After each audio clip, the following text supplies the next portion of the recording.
Welcome to Health Coach for Women.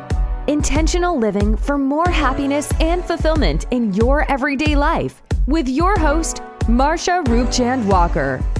Join Marsha as she shares her own personal wellness journey, as well as stories from our guests that will enlighten and inspire you to move towards better health and happiness. Now, here's your host, Marsha Roopchand-Walker.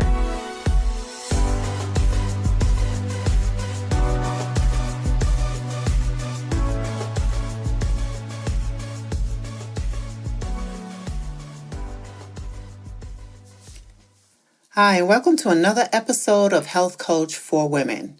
Today I'll be discussing supplements and different foods that we can consume to improve our health and to heal ourselves naturally.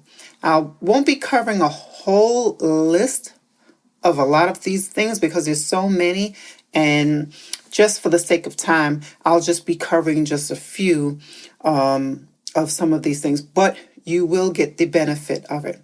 So first, let's talk about some micronutrients. Micronutrients are full of all the vitamins and minerals that we need, and we get most of those things from our foods, right? And so when we look at plant-based foods or alkaline foods, I'll just say some alkaline foods. There are so many. We know that greens are full of rich in different vitamins and minerals. And to name a few, we have foods such as bell peppers, right? Squash, chickpeas, watercress, zucchini, okra, mushrooms. All of these are considered alkaline foods. Amaranth greens, which we call in the Caribbean callaloo, the green callaloo bush, spinach. All of these things are very good and healthy for us to consume. Mushrooms, I believe, is another one that I'm not sure if I mentioned it, but I love portobello mushrooms. And there's a whole list of them all out there. All you have to do is Google it and look up for Dr. Sebi's alkaline foods, or just alkaline foods for alkaline food lists. But teas are another one. Teas are great detoxifiers. And so having tea every day is good. Now, the herbal teas are the best. Green tea is my number one. Green tea is excellent. Also, black tea. Black tea is also good. Many people do not know, but black tea is also good for people who have varicose veins. You can consume some black tea. There's sea moss tea. Sea moss is excellent. I talked about sea moss before. It's loaded with minerals, vitamins and minerals. So some sea moss tea, ginger tea, there's chamomile tea. There's so many different teas out there. But like I said, the one of the best ones that you should definitely take daily is some green tea. You want to make sure that it's non-GMO, pure tea. If it doesn't have the label on it, I would pretty much maybe not use it because a lot of them, they say that some of them contain small pieces of fibers of plastic. So, and it's not as organic, it's not as pure. So you definitely want to go with the organic. Look for the organic label or non-GMO project label. All right, so let's move on now. I want to move on to cooking oils. There are different oils you can use now. I mentioned vegetable oil.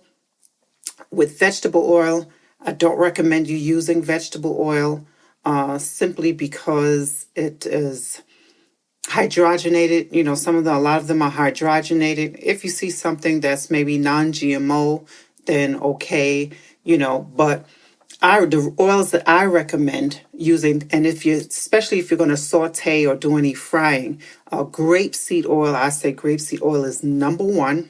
I use grapeseed oil, and that's excellent. It has a high heat point as well as coconut oil. Now, coconut oil, you may not want to use that for certain things that you may be frying, right? So coconut oil is good, but again, if you want a a general oil that you can use for pretty much anything that you can saute and as well as frying, grapeseed oil is excellent. Um, Avocado oil is also good. Olive oil is good. It's an excellent source, but it's not for cooking. So olive oil, I would use because it doesn't have a high smoke point. So with olive oil, you definitely want to use that just maybe to, to go over your salads, if you wanted to use it for that purpose. But I don't recommend olive oil for cooking. Now I want to talk to you about honey, right? And many of the honey that you see in a store today is not actual pure honey. It's not the true honey. Now, New Zealand, they have the pure honey, and that honey that I've used is the Manuka honey.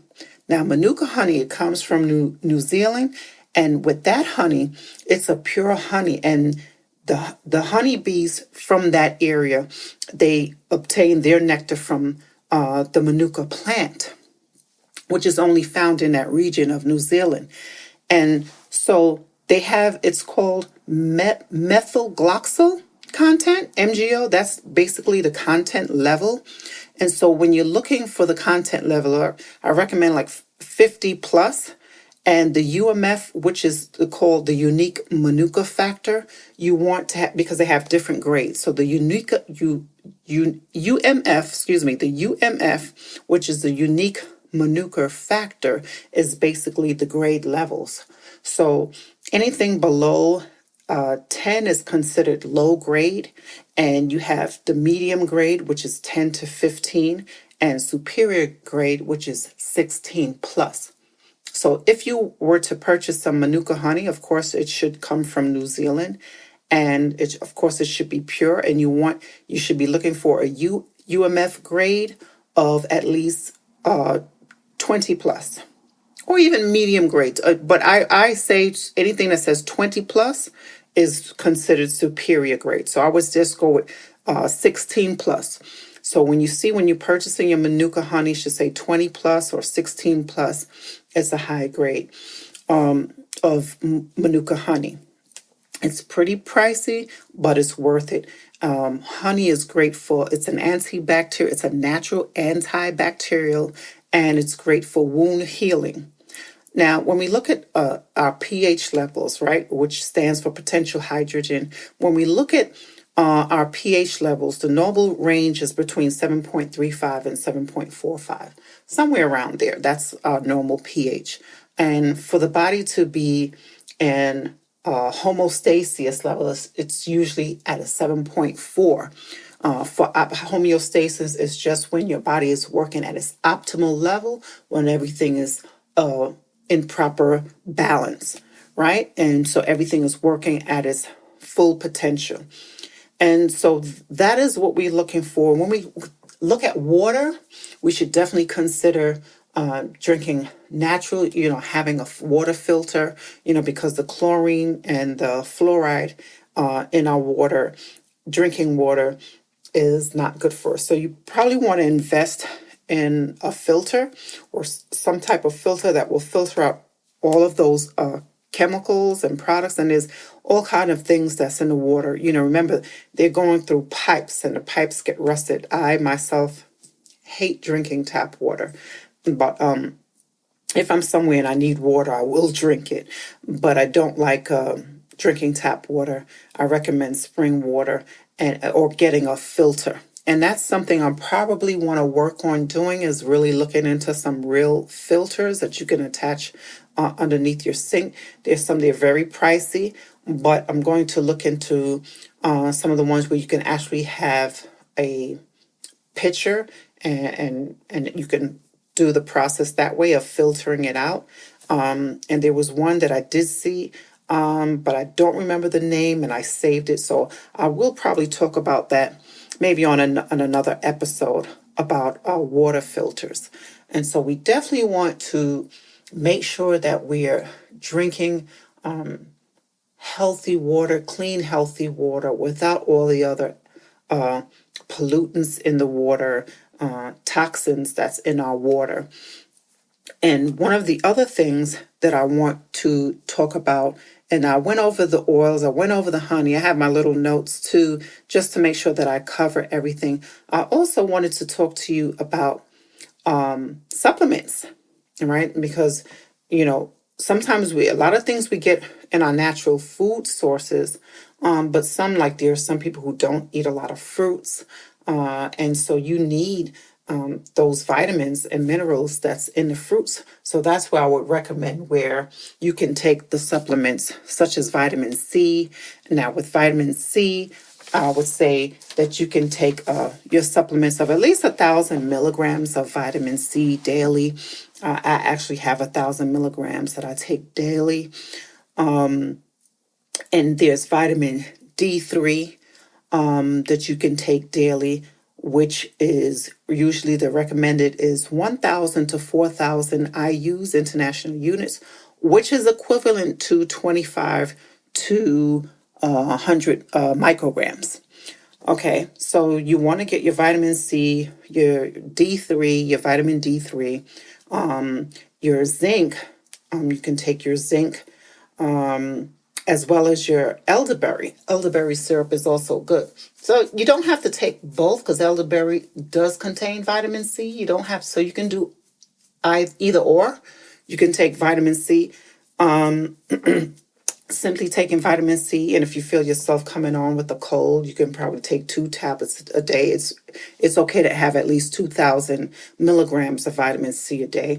I only take one, but sometimes if I feel like I may be coming on with something, I may go ahead and just take another one. But other than that, 1,000 milligrams of vitamin C a day is good. Remember, you do get these things in your foods naturally, except for vitamin D3. Now, vitamin D3 we don't get naturally. We have to get that from the sun, all right? And so we need to be exposed with getting our vitamin D. And if we're not, we can lack some vitamin D. Now, remember, I had to get some vitamin D before. This was a few years ago when I just first started on my health journey. When they ran tests, I was lacking in my vitamin D. So I had to get a prescription strength vitamin D so I can boost up my levels. So yeah, vitamin D3, you can take those. And what I also take is black seed oil. Now, black seed oil is great for so many things. I can't even list all of the benefits of the different things that they're great for. Black seed oil is great for weight loss, indigestion, lowers your cholesterol, skin issues such as eczema. Oh my gosh, I should have probably made a whole list of it. But if you just Google it, black seed oil, you definitely want the type of black seed oil is the cold pressed, 100% cold pressed black seed oil. And that is what I recommend. There's a brand called Amazing. That's what they have, so many different brands. So, but you wanted to say at least 100% cold pressed. Okay, 100% cold pressed black seed oil.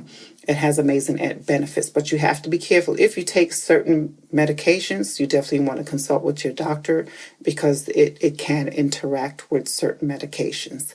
So you want to be mindful of that as well. There's so many different foods that we could take naturally that can help with our overall health and healing. And we just have to if you're not someone who's into really taking care of yourself as much or exercising as much as you should, you definitely want to look into doing that. Even if you start out with just doing some stretching, right? Just stretching in the morning help releases all the tension, and even when we sleep, kind of awkward throughout the night, you can probably have stiffness in your neck, your lower back. So stretching is really great for the body, as well as in addition to deep breathing, exercising.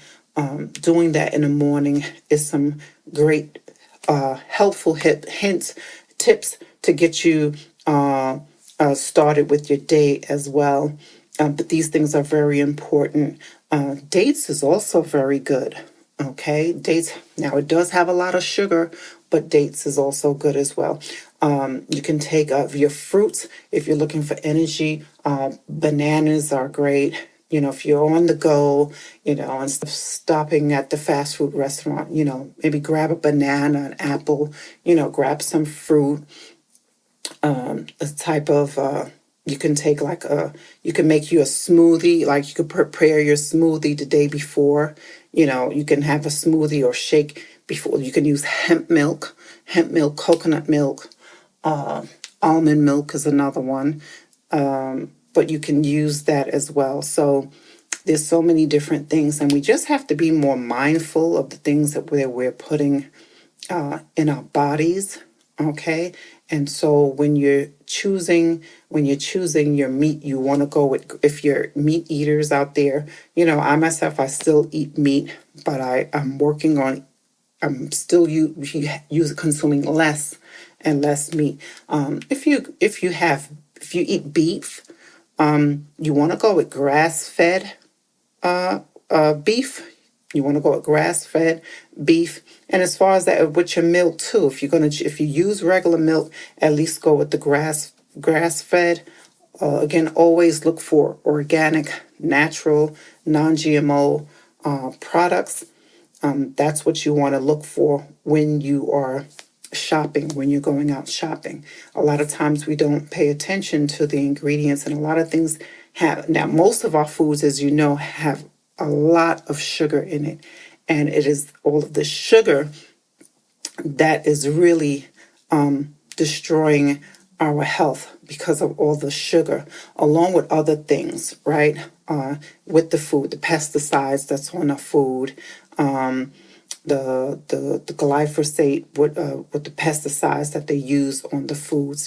These things cause cancer, and has been known with the glyphosate known to be a carcinogen, to cause cancer.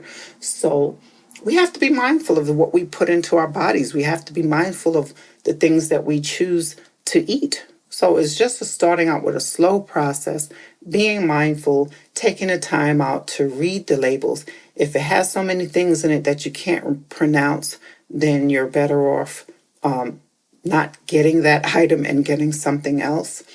And just making mindful choices. And again, teas, green tea. I recommend green tea. Natural organic tea, having tea at least once or twice a day helps to naturally detoxify the body and get rid of the toxins out of the body. And so I think I covered most of what I wanted to talk about today. And this is going to be a short episode. But I think if you have any questions or concerns, or that you want to know, please feel free to reach me on my Instagram, Facebook, or send me an email. I'll be happy to reach out and provide you with the any information that I can. If I don't know the answer, I can definitely research for you and give you an answer. I just want to say also that during this time of the holiday season, and this is also flu season. So even though the pandemic is going on, we do have the flu season. Let's load up on our vitamin C, right? And let's be mindful of practicing good hand hygiene, keeping our hands out of our face, right? Not rubbing our eyes, keeping our hands clean when we enter into the home, wash our hands, things of that. Some of you, I'm sure of you do that just quite naturally, but it's just a reminder of keeping you aware and to stay safe out there, be mindful, do what you can to be a part of working towards a better community, a better world, spread love, be kind, and just to be in a positive frame of mind, and knowing that that you are strong enough to overcome anything.